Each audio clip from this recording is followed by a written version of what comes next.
Hey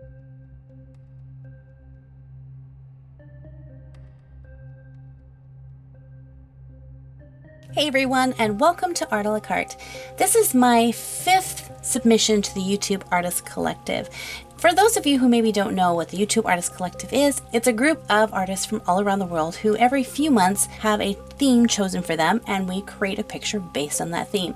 So the theme for this month is kind of a twofold theme, which is spirit animal slash endangered species. As with most of the themes that we get with the YouTube Artist Collective, this one I had so many ideas for, but I quickly narrowed it down to doing a snow leopard. I love snow leopards. They are so beautiful and majestic and so cuddly. I think it's kind of their build. They have really big fuzzy paws, and I love their long tails. People really don't know a lot about snow leopards because they're very shy and there's not very many of them left in the world. Their main habitat is in Central Asia, so in China, in Russia, in some of the Middle Eastern countries, but some estimates say that there are less than 7,000 snow leopards left in the wild. So I really wanted to portray in this piece that there is still time. In fact, the time thing kind of plays right into the title of this piece.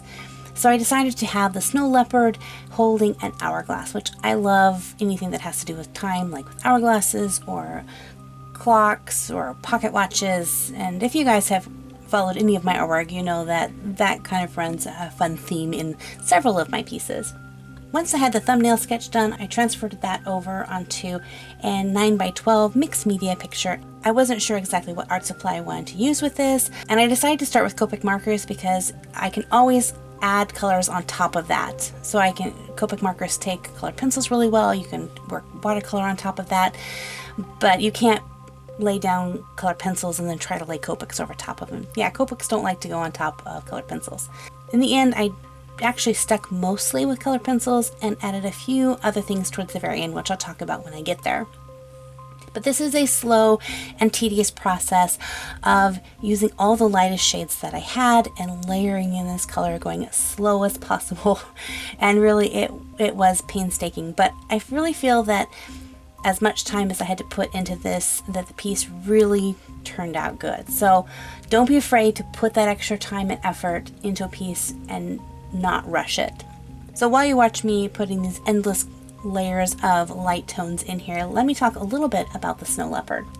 The snow leopards are often hunted and poached for their pelts, and so their numbers are fastly dwindling. But on the bright side, I have been reading that several countries have begun to promote the awareness of these animals and actively provide resources to help protect these animals. So there is some good hope that in years to come we still will have these amazing animals.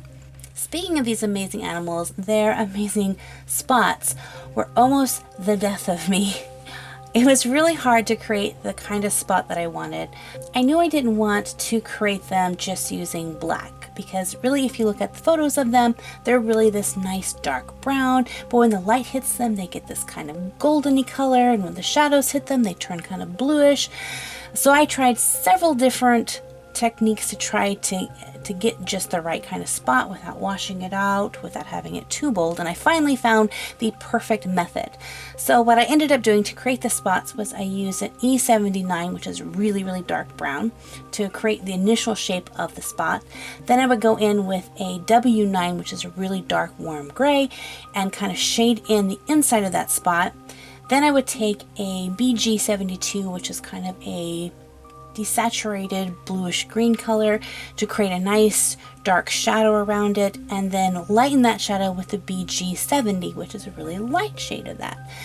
And I find using those 4 markers and just blending really helped to create that kind of fur tone that I wanted.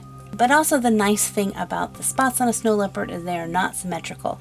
Some animals, if they have a spot on the right side, will have the exact same spot on the left side. And I was really worried that would happen with a snow leopard. They're semi-symmetrical, so they kind of are a little bit the same, but not exact. So I could have a little bit more freedom in creating the spots and patterns. But let me go ahead and talk to you guys a little bit about the YouTube Artist Collective. So it's been going on for quite a while, even before I joined. And I think officially now there are 14 members. And I'm so encouraged by these ladies.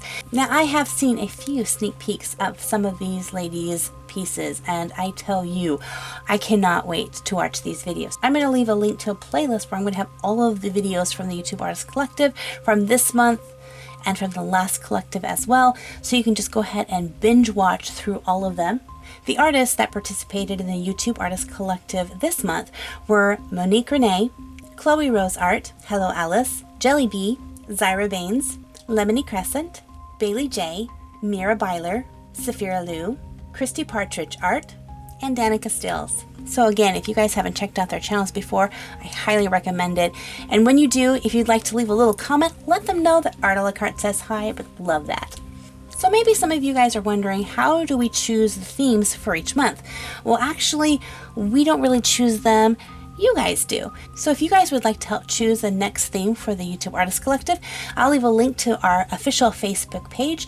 And in a few weeks, you guys will see a poll that will pop up and you get to vote on your favorite theme. We usually put about 3 or 4 different choices for you guys to choose, and then you guys vote. And the one that is voted for the most is the one that we draw. I would love for you guys to get in on that. You can also leave comments in the Facebook page if you have a certain theme you'd like to suggest for the voting process. We do take those into consideration as well. As I was finishing this piece, I wanted to add in just an extra little pop, and luckily as I was working on this piece, I went down and checked the mail because I got in the mail some paints that I totally forgot that I'd ordered, and they're these beautiful metallic colored paints, and I wanted to add a little bit of accents to the Sow Leopard and to the moon and stars behind it that would give this really great shine, which really shows up beautifully in the original. I don't think it's going to show up so well in the prints, but it's absolutely gorgeous. Speaking of the original, all the originals from the YouTube Artist Collective are going to be offered for sale. Mine is going to be listed in my Etsy shop. And also, as part of this theme, many of the artists have decided to donate part of the proceeds for their pictures to go towards an animal charity. Now, there aren't any snow leopards living around where I live, so there really isn't any charities locally. And I really like to give to local charities because then I can really make sure that it's a charity that's going to use that money the right way. I'm going to be giving 50% of the proceeds from this painting to a group that lives locally here. This group is called Free Flight, and their mission is to rescue and rehabilitate birds of prey. We have a lot of owls, eagles, hawks, buzzards, and sometimes these animals will get injured or sick and desperately need someone to jump in there and take care of them. So this organization rehabilitates them and then releases them back into the wild. Now, every once in a while, some of the birds they find are not able to be released back into the wild. So Free Flight uses these birds as ambassadors, helps to educate the local public on birds of prey, how to appreciate them, identify them, and how to provide a better environment for them. I've worked with this organization a few times, and they are amazing people and really do have a love and respect for these birds. So thank you guys for making it possible for us to help this organization and help so many wonderful and beautiful birds. If you guys are interested, I'll leave a link in the description box below to my Etsy shop and Redbubble, where you can purchase either the original or prints of this piece. And again, I'll have a listing of all the YouTube Artist Collectives in the description box as well. If you're brand new to my channel and enjoyed this video, hit that subscribe button so that you don't miss out on any future videos. And as always, God bless you guys, and we'll see you later. Bye-bye!